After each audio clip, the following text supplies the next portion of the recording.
తాకట్లో ఉన్న మీ బంగారాన్ని విడిపించి ఆ రోజు ఆన్లైన్ రేటుకి కొంటాం. Sharma gold company. ప్రేక్షకులందరికీ శ్రీమాత్రే నమః, శ్రీ గురుభ్యో నమః. నమో దేవ్యై మహాదేవ్యై శివాయై సతతం నమః. నమ ప్రకృత్యై భద్రాయై నిహతాం ప్రణతాస్మిత. నిత్య జీవితంలో ప్రతి ఒక్కరూ భగవంతుణ్ణి పూజించే వారికే ఎక్కువ కష్టాలుంటాయి. భగవంతుని నమ్మనటువంటి వారికి, అడ్డగోలుగా పనిచేసేటటువంటి వాడికి మాత్రము అన్ని సుఖాలు ఉంటాయి అని చెప్పి చాలామంది భ్రమపడిపోతూ ఉంటారు. నిజానికి భగవత్ యొక్క ఆరాధన ఎలా ఉంటుంది అంటే, మనిషి నిత్య జీవితంలో ఇదొక కర్మ. అంటే భగవత్ ఆరాధన మనిషి నిత్య జీవితంలో చేయవలసినటువంటి అవసరం ఉన్నటువంటి పనితీరు. ఎలా అంటే మనం నిత్యము మన మానవ జీవితంలో చేసుకోవాల్సిన నిత్య కృత్యులు కొన్ని ఉంటాయి. ఉదయం లేవడము, దంతధావనాదాలు చేసుకోవడము, స్నానం చేసుకోవడము, చక్కగా భోజనము, టిఫిన్ లాంటి పదార్థాలు తినడము, మన మనిషి నిత్య జీవితంలో ఇలా రెగ్యులర్గా చేసే కొన్ని పనులు ఉంటాయి. అవి నువ్వు ఏం చేసినా చేయకపోయినా ఇవి కంపల్సరీ నీ జీవితంలో చేసుకోవాల్సిందే. అలాగే నీ జీవితంలో కష్టాలున్నాయని, బాధలున్నాయని చెప్పి, లేదా నీకు భగవంతుడు ఏమి సహాయం చేయట్లేదు కదా అని చెప్పి నువ్వు భగవత్ ఆరాధన చేయకుండా ఉన్నావనుకోండి, ఏమవుతుంది? కష్టాలు మరింతగా రెట్టింపు అవుతాయి తప్ప తరగవు. ఎలా అంటే, నేను రోజు స్నానం చేస్తాను కదా, ఒక 10 రోజులు స్నానం చేయకపోతే ఏమవుతుందిలే అని అనుకున్నావనుకో, నీ శరీరం అంతా కూడా దుర్వాసనతో నిండిపోతుంది. ప్రతిరోజు స్నానం చేస్తే ఎంతో కొంతవరకు నీ దుర్వాసన తగ్గి కొంతవరకు నీ శరీరం చాలా బ్రహ్మాండంగా ఉంటుంది.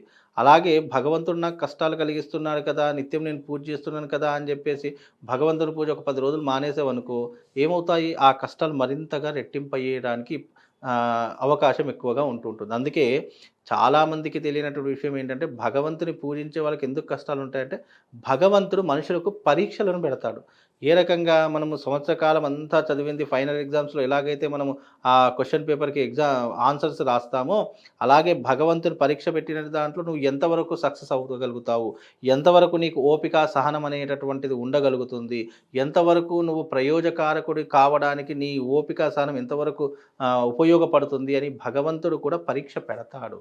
అందుకే భగవంతుణ్ణి నమ్మినటువంటి వారికి కూడా కష్టాలు అనేటటువంటివి ఉంటాయి, ఉండవు అని కాదు. ఎందుకంటే కష్టాలు ప్రతి మనిషి జీవితంలో తమ తమ స్థాయికి తగినట్టుగా కష్టాలు ఉంటాయి. కష్టములు కానీ, బాధలు కానీ, దుఃఖములు కానీ, ఇబ్బందులు కానీ, ఎన్నో రకాలైనటువంటి పరిస్థితుల ప్రభావం కానీ మనిషిని చుట్టుముడుతూ ఉంటాయి. నువ్వు వాటిని ఏ రకంగా బయటపడగలుగుతావు అనేటటువంటి విధానమే భగవంతుడు పెట్టేటటువంటి పరీక్ష. కాబట్టి భగవంతుణ్ణి పూజించేటటువంటి వారికే కష్టాలు కాదు, పూజించలేనటువంటి వారికి కూడా ఎక్కువ కష్టాలు ఉంటాయి. ఎప్పుడైనా గుర్తుపెట్టుకోండి. ఎందుకంటే కష్టములు 2 రకములు. ఒకటి స్వయంకృత అపరాధము, అలాగే పూర్వజన్మలో చేసినటువంటి కర్మలు. ఇవి 2 కూడా మనిషిని ఎప్పటికప్పుడు వెంటాడుతూనే ఉంటాయి. ఇది ప్రతి ఒక్కరూ గుర్తుపెట్టుకోండి. ఎందుకు వెంటాడుతాయి అంటే, ఈ రోజున నేను ఈ 4 గోడల మధ్య నేనేదో తప్పు చేశాను, ఏదో చేయకూడనటువంటి పని చేశాను, అయ్యో నన్ను ఎవ్వరూ చూడట్లేదు కదా అని చెప్పేసి మనం విరవీగుతూ ఉంటాం. కానీ ఈ తప్పుకి కూడా తప్పకుండా మన జీవితంలో శిక్ష అనుభవించేలా చేసేటటువంటిదే కర్మ ప్రాయశ్చిత్తము. ఆ కర్మ ప్రాయశ్చిత్తము మనం చూడట్లేదు కదా, ఎవరు మననేమి అనట్లేదు కదా అని చెప్పేసి ఎప్పుడైతే మనము కాలర్ ఎగరేస్తామో, అప్పుడు మనం ఒక ఫలితాన్ని, ఒక బాధను, దుఃఖాన్ని అనుభవిస్తాం చూసారా, అదే ఆ కర్మ యొక్క ఫలితం. అందుకే భగవంతుడి యొక్క ఆరాధన నిత్య జీవితంలో ఒక క్రమబద్ధీకరణలో చేసేటటువంటి విధానము. ఎందుకు అని అంటే, మనిషి నిరంతరము దైవిక ఆరాధన చేస్తూ చేస్తూ వెళ్ళడనుకోండి, మన దాంట్లో ఒక పవర్ జనరేట్ అవుతుంది. ఆ పవర్ అనేటటువంటిది, పాజిటివ్ ఎనర్జీ అనేటటువంటిది భవిష్యత్తులో మన కష్టాల నుంచి గట్టెక్కడానికి, కష్టాల నుంచి బయటపడడానికి భగవంతుడు ఏర్పరిచినటువంటి ఒక మార్గమే భక్తి మార్గము. ఆ భక్తిని నువ్వు విశ్వసించి భగవత్ ఆరాధన చేసుకున్నావనుకోండి, ఏమవుతుంది అని అంటే, మనం కొంతవరకు కష్టాల ఊబిలో నుంచి బయటపడడానికి ఆస్కారం అవుతుంది. అందుకే నేను రోజు దేవుణ్ణి పూజిస్తానండి, నేను తిరగనటువంటి పుణ్యక్షేత్రం లేదు. కాశీకి వెళ్ళాను, అరుణాచలానికి వెళ్ళాను, అయోధ్యకు వెళ్ళాను, ఆ తర్వాత ఎక్కడెక్కడో ఉన్నటువంటి తీర్థయాత్రలు చేశాను, క్షేత్రాలకు వెళ్ళాను, అయినా నాకు ఎక్కడ మనశ్శాంతి దొరకట్లేదండి, ఎక్కడ ఇబ్బందులే ఉన్నాయి, ఇంకా ఎక్కడ తీసిన గొంగడి అక్కడే ఉంది, నాకు అప్పుల బాధలు, అనారోగ్య సమస్యలు, కుటుంబంలో చిక్కులు, చికాకులు ఇవే ఉన్నాయండి అని చెప్పి చాలామంది బాధపడిపోతూ ఉంటారు. వాటన్నిటికీ కారణం ఎలా తొలగించుకోవాలి, ఏ రకంగా అని అంటే, ఇదిగో ఈ భగవత్ ఆరాధన వల్లనే ఈ ముడులన్నీ కూడా వెళ్ళిపోతాయి.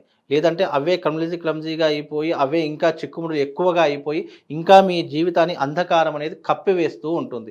అలా కప్పేసినప్పుడు ఇంకా భగవంతుని దూషిస్తాం. ఇప్పటికీ కూడా చాలామంది అయ్యో భగవంతుడే నాకు ఇన్ని కష్టాలు ఇచ్చాడు, అయ్యో భగవంతుడే నా జీవితాన్ని ఇలా రాశాడు, అయ్యో భగవంతుడే నాకు ఇన్ని రకాలైనటువంటి ఇబ్బందులు కలిగిస్తున్నాడు, నేను పాపం చేశానా దేవుడా అని అనుకుంటారు చాలామంది కూడా. అంటే భగవంతుడు ఏమి అనలేడు కదా, మన ముందుకొచ్చి మనం ఏదైనా ప్రశ్న వేస్తే సమాధానం చెప్పలేడు కదా అని చెప్పేసి మనం విర్రవీగిపోతూ ఉంటాం. అందుకే 99 తప్పులు మనం చేసి నిందలన్నీ భగవంతుడి మీద వేసేస్తాం. ఎప్పుడైనా గుర్తుపెట్టుకోండి, తప్పులన్నీ మనమే చేస్తాము కానీ దేవుడి పేరు మీద వేసేస్తాము. ఎందుకు? అయ్యో భగవంతుడే నాకు ఇట్లాంటి కర్మనిచ్చాడు, భగవంతుడే నాకు ఈ దారిద్ర్యాన్ని ఇచ్చాడని చెప్పేసి భగవంతుడి మీద వేసేస్తాం.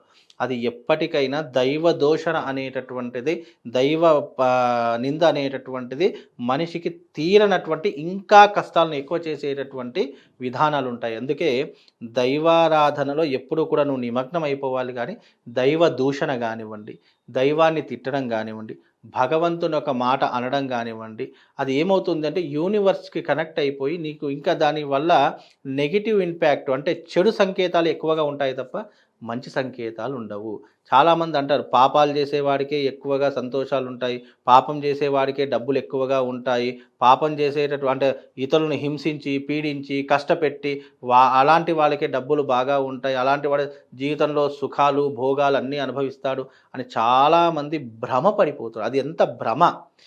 అంటే పాపాలు చేసేటటువంటి వాడికి సుఖాలు ఉంటాయంటే ఆ సుఖాలు అశాశ్వతమైనటువంటివి. అశాశ్వతం అంటే అవి కొన్ని రోజులు మాత్రమే మనిషిని భ్రమలో పడేసి అతనితో పాపాలు చేయించి ఎంతోమందిని హింసించి పీడించి ఎన్నో రకాలుగా ఇబ్బందులు పెట్టి ఆనందాన్ని పొందేటటువంటి వాడి యొక్క జీవితము తునాతునకలు అయిపోతుంది.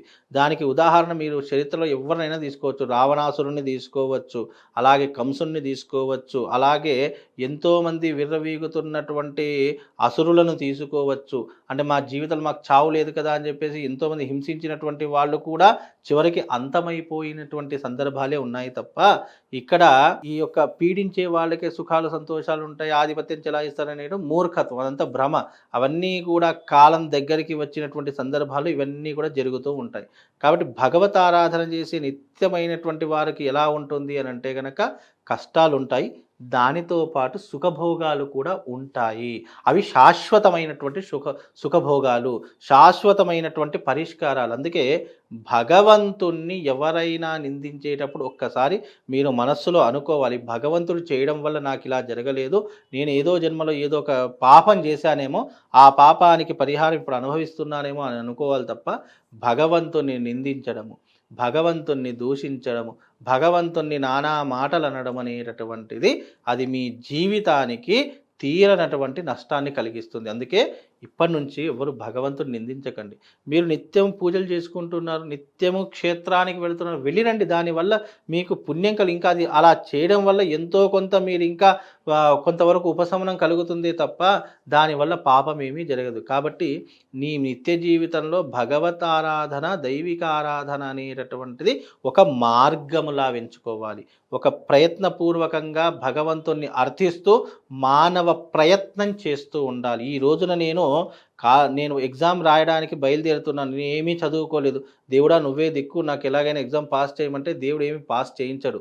నువ్వు దానికి మానవ ప్రయత్నంగా చదువుకుంటూ, దాన్ని అభ్యాసం చేసుకుంటూ, దాన్ని నిరంతరము మననం చేసుకుంటూ ఎగ్జామ్స్లో నువ్వు రాస్తే దానికి భగవంతుడు ప్రేరేపణ చేసి నీకు ఆ సమయానికి జ్ఞాపక శక్తిని పెంచి నిన్ను ఉత్తీర్ణుని చేయడానికి భగవంతుడు తోడ్పడతాడే తప్ప భగవంతుడు అనేటటువంటి వాడు ఎలా ఉంటాడు అంటే ఒక నిరాకారుడు, నిరంజనుడు, నిరామయుడైనటువంటి వాడే భగవంతుడు. భగవంతుడు పంచభూతాత్మిక రూపంలో ఉంటాడు. ఆ పంచభూతాత్మిక రూపంలో ఏదో ఒక రూపకంగా వచ్చి నీకు సహాయం అందిస్తాడే తప్ప నేరుగా భగవంతుడే రావాలి అంటే అది కుదరనటువంటి పని. ఇది కలియుగము. కలియుగంలో ఏదైనా ప్రాక్టికల్గా ఆలోచన చేసుకోవాలి, ప్రాక్టికల్గా పనులు మొదలు పెట్టుకునే ప్రయత్నం చేసుకోవాలి. మానవ ప్రయత్నము మనకు 80% ఉంటే దైవిక ప్రయత్నం అనేది 20% మనం అర్థించాలి తప్ప 80% భగవంతుడి మీద నింద వేసి 20% నేను చేస్తాను అంటే అది ఎప్పటికీ కాదు. అందుకే భగవంతుణ్ణి పూజించేటటువంటి వారు మీరు క్రమం తప్పకుండా పూజ చేసుకోండి.